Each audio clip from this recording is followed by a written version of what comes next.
मैं 20 साल सेना के अंदर नौकरी करके आया हूँ। इस कंडीशन को हमने एकदम ज़मीनी हकीकत से देखा है। 5% नहीं दिखाया गया है। किस तरह से वहाँ महिलाओं के ऊपर अत्याचार होता है, किस तरह से वहाँ बुजुर्गों के ऊपर अत्याचार होता है, किस तरह से वहाँ बच्चों के ऊपर अत्याचार होता है। वहाँ के जानवर सुरक्षित हैं लेकिन महिलाएं सुरक्षित नहीं हैं। 4-4 एक साल के अंदर 4-4 बार गर्भपात किया जाता है एक महिला का। क्यों नहीं कहा जाता? हकीकत देखी हमने इस चीज़ को। वहाँ के मुस्लिमों ने कितना अत्याचार हमारे हिंदुओं के ऊपर किया गया है। मैं उस व्यक्ति को सच सच नमन करता हूँ जिसने इस फिल्म को यहाँ पर रिलीज करने की चेष्टा की है। आज एक हिंदुत्व की भावना को जागृत करने की कोशिश की है। इस हिंदुस्तान के अंदर एक हिंदू राष्ट्र होते हुए हमको शर्म आती है कि हम अपनी मूवी का उच्चारण नहीं कर सकते, अपने धर्म का प्रचारण नहीं कर सकते, हम अपने नाम का नहीं कर सकते। क्यों नहीं कर सकते? आपको क्या लगता है जो हकीकत थी उससे कितनी कह सकते हैं कि मिलता जुलता है मूवी? हकीकत से बहुत समीप आने की कोशिश की है लेकिन पूरी हकीकत को बयां नहीं कर पाए हैं। सामाजिक प्रकरण को देखते हुए कि अगर पूरी हकीकत को बयां कर देंगे मैडम, आग लग जाएगा हिंदुस्तान के अंदर। इस सेंसर बोर्ड ने कुछ चीज़ों को इन्होंने रोका है। अगर ये हकीकत दिखा देते यहाँ पर जो हमने अपनी आंखों से देखा है, तो यहाँ पर ये युवा जितने खड़े हैं ना मैडम, सबके हाथ में हथियार होगा, सबके हाथ में तलवार होती।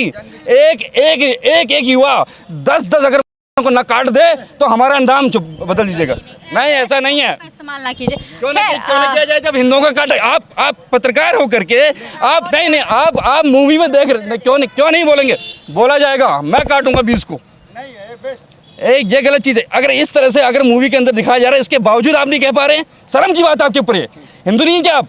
नहीं, हिंदू है, बहुत अच्छी बात है। हमारे दिखाया गया है, ये अपना लगता है कि हकीकत से कितने समीप है। बहुत अच्छी है, ठीक है। लेकिन यह है कि हिंदुस्तान में अगर हिंदू ही नहीं रहेंगे तो फिर क्या मतलब रहेगा? कि मैडम मैं बीच में बोलना चाहूँगा, हमारे विश्व जी ने जो कहा, उन्होंने मुस्लिमों को नहीं कहा है, उन्होंने ये कहा है जो कश्मीर में हुआ है मुस्लिम्स, उनके लिए कहा है कि वो एक जिहादी और हमारे लोग को काफिर कहते हैं। काफिर के मतलब क्या होता है कि हम क्या निकाले हुए हैं, हम क्या निकाले हुए हैं। इन्होंने इस्लाम को नहीं कहा है, हम सब एक हैं और एक ही रहेंगे, मगर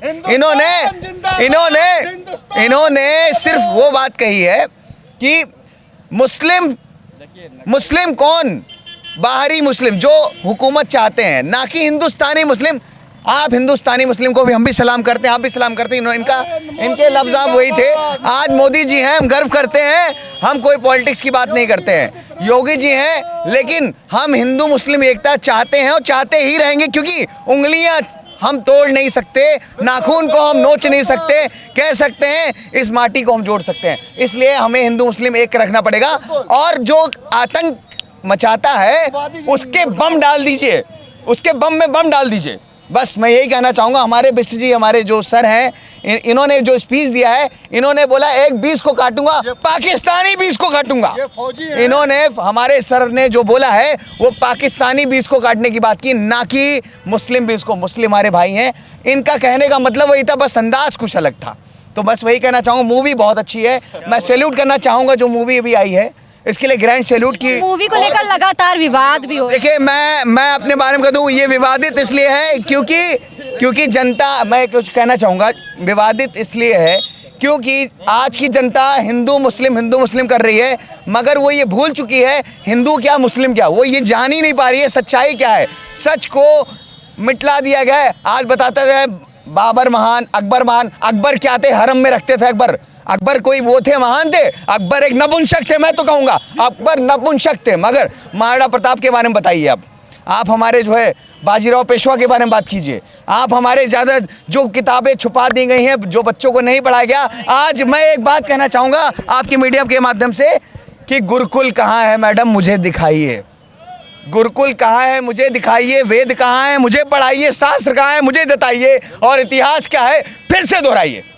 आज का देश युवा, मैं बड़ा हूँ, मुझे नमस्ते करना लोग भूल गए हैं, लेकिन आदाब अर्ज़े सब जानते हैं। बात करें अगर कुरान की, तो सब लोग 30 दिन का रोज़ा रख लेते हैं हमारे मुस्लिम भाई, लेकिन हमारे हिंदू भाई ये भूल जाते हैं नवरात्र में 9 दिन होते हैं, और ये भी भूल जाते हैं और ये भी भूल जाते आप हैं। एक मूवी को इस तरीके से पोर्ट्रे कर रहे हैं। अग्रेसिव नहीं हूँ, मैं सिर्फ यही कहना चाहूंगा हिंदू मुस्लिम सब एक हैं, मैं किसी के खिलाफ नहीं हूँ। मुस्लिम एक हैं तो मैं- करेना से क्यों भगाए गए फिर? देखिए वो इसलिए भगाए गए, इसलिए भगाए गए। आप कमजोर है ना भैया। हाँ वही ना हम सब एक नहीं है। ये जो बात कर रहे हैं ना, हम सब एक नहीं ये है। बात कर रहे हैं कि हिंदुस्तानी मुसलमान की बात मत करो।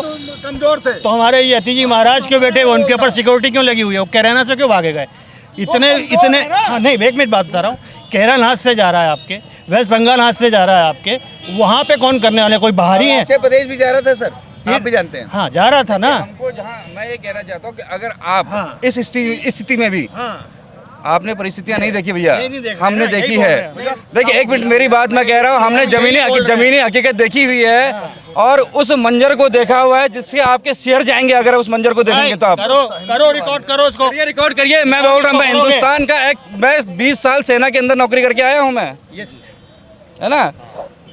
क्या कह रहा हूँ, कुछ कहना चाहते हैं? बोलिए सर, हम सुनना चाहते हैं। हाँ 20 साल सेना के अंदर हम नौकरी करके आए, हमने जमीनी हकीकत को देखा गया है। उसको इस मूवी को यहाँ तक पहुँचाने के लिए हम तो उनको नमन करते हैं कि इस भावना को लाने के लिए हम प्रणाम करते हैं उसको। बहुत सही सर, धन्यवाद। यहाँ इस तरह के लाने के लिए हम उनको प्रणाम करते हैं कि किसी ने इतनी भावना तो जागृत करी है। तलवार तक नहीं निकलेगी भाई अगर समझे? अभी अगर हिंदू अगर जिंदा नहीं हुआ तो कभी नहीं हो सकता। इस मौके पर योगी आपके साथ है, मोदी आपके साथ है।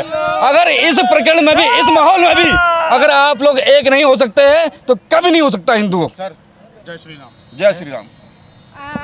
ठीक है, जैसा कि राज्यपाल कौन था उस समय जब वहाँ जब वहाँ से पंडितों का जब पलायन? का मुद्दा है राज्यपाल का, हमें उतना नॉलेज नहीं है कि उस टाइम कौन गवर्नर था, कौन क्या था। जैसे कांग्रेस के ट्वीट्स आ रहे हैं, सुन लीजिए बात। हम इंटीरियर में थे उस टाइम पर। डोडा, किश्तवाड़, ठाठरी, भद्रवा, गुंदू, ये एरिया मिलिटेंट का गढ़ हुआ करता था। 150 मिलिटेंट, जिसमें 50 अफगानी मिलिटेंट चलते थे। पता है कैसे चलते थे वो लोग? ऐसे फायर मारते थे, बैक फायर। AK-47 पिका गन हुआ करती थी, इतना बड़ा राउंड हुआ था। एक बार अगर गोली अगर जिगर के सामने से घुसती थी तो पीछे फाड़ के निकलती थी। 17 इनकाउंटर में हम भी पार्टिसिपेट किए हुए हैं। किस तरह से मिलिटेंट सामने हमारे जवानों को मारते थे। हमसे मेडिसिन लेके जा रहा है जवान और 10 मिनट के बाद हम देखते हैं उस जवान के चिथड़े उड़े हुए हैं, AK-47 राइफल के खिलौने की तरह चिथड़े उड़े हुए हैं। ऐसे मुस्लिमों को जो देश विरोधी हैं उनका विरोध करना चाहिए। और मैं ये अभी इस मुद्दे पे मैं कहना चाहता हूँ कि हिंदू अगर अभी नहीं जागा तो कभी नहीं जा सकता। आपके पास 2 नेता हैं, युग पुरुष अभी जो आए हैं आपके पास, कभी नहीं आ सकते। योगी मोदी जी। और किसकी सरकार थी उस दौरान? देखिए मैडम, उस टाइम कांग्रेस की गवर्नमेंट थी। ये लोग पूरे मुस्लिम कम्युनिटी से हैं स्टार्टिंग से ही। इन लोगों ने पूरा देश का पूरा बंटाधार किया हुआ है। नहीं। 8 साल कार्यकाल हो गया है मोदी जी को, तो क्या कुछ उन्होंने किया है वहाँ पर कह सकते हैं एस्टैब्लिश करने? आप अभी रात के कितने बज रहे हैं? 11 बज रहे हैं। आप इंटरव्यू ले रहे हैं ना अभी? अगर ये समाजवादी सरकार होती ना मैडम, आप यहाँ खड़े भी नहीं हो पाते। मैं बिल्कुल ले रही होती, मैं बिल्कुल ले रही होती। लेकिन आप उस टाइम की कंडीशन आप देखिए मैडम। हम भी मैं तो बिल्कुल ले रही होती। बाकी हिम्मत को दाद देता हूँ अगर आप ले रही होती हो तो। आपके अंदर हिम्मत है, एनर्जेटिक हैं आप, दैट्स वेरी गुड। बट लेकिन माहौल नहीं था ना ऐसा। हमारी बेटियां, हमारी बहन, हमारी भाभी, हमारी माँ उस टाइम रात में नहीं जा सकती थी ना। आज हम मूवी की बात करें, मूवी पे ही आ जाते हैं। ठीक है, आपने कहा कि अभी हिंदू को जागना चाहिए, तो हिंदू अभी तक सोया हुआ था? बिल्कुल मैडम, मैं तो कहता हूँ सोया हुआ था। अगर इस तरह से अगर हिंदुत्व की भावना अगर नहीं आगे लाया जाता, बिल्कुल सोया हुआ था। आपका कहने का मतलब है, मैं एक शायरी में कहना चाहूँगा, जो आपका कहने का मतलब है कि जनाजा मिटा दिया जाएगा, 1 मिनट, जनाजा मिटा दिया जाएगा तेरी बातों का ए काफिर। जनाजा मिटा दिया जाएगा तेरी बातों का ए काफिर, मतलब आप सब, हम सब मिटा दिया जाएगा तेरी बातों का। घर ना उठाई बात तो दब जाओगे, इसी मिट्टी में रहकर खाक हो जाओगे। और क्या इतिहास को लाए हो और क्या ले जाओगे? मैं कहूँगा जाग जाओ, फिर से अपनाओ, ये भारत फिर से ले आओ। बिल्कुल। जय राष्ट्र। तो यहाँ पर जो लोग आए थे द कश्मीर फाइल्स देख के, उनकी क्या कुछ रिव्यू थी, क्या कुछ सोच थी, वो हमने आपके सामने लाने की कोशिश की। और आपको बता दें, ये एक ऐसी फिल्म है जिसको लेकर लगातार विवाद छिड़ा हुआ है। हालांकि कश्मीर के मुद्दे पर कई बार मूवियाँ बनी हैं, कई बार मूवी को प्रकाशित किया गया है, लेकिन ये एक पहली बार हुआ है जब कश्मीर फाइल्स को लाया गया है और इतना ज़्यादा बवाल बढ़ गया है। और लगातार ये बवाल बढ़ता जा रहा है। लेकिन मूवी की अगर रेटिंग की बात करें तो लोग इसे पसंद कर रहे हैं, इसकी कमाई भी अच्छी हो रही है। अब आगे आने वाला समय बताएगा कि इस मूवी को विवादों से कितना लाभ होता है और इस मूवी का आम जनता पर कितना प्रभाव होता है। इस खबर में फिलहाल के लिए इतना ही। देखते रहें न्यूज़ 24 हरियाणा।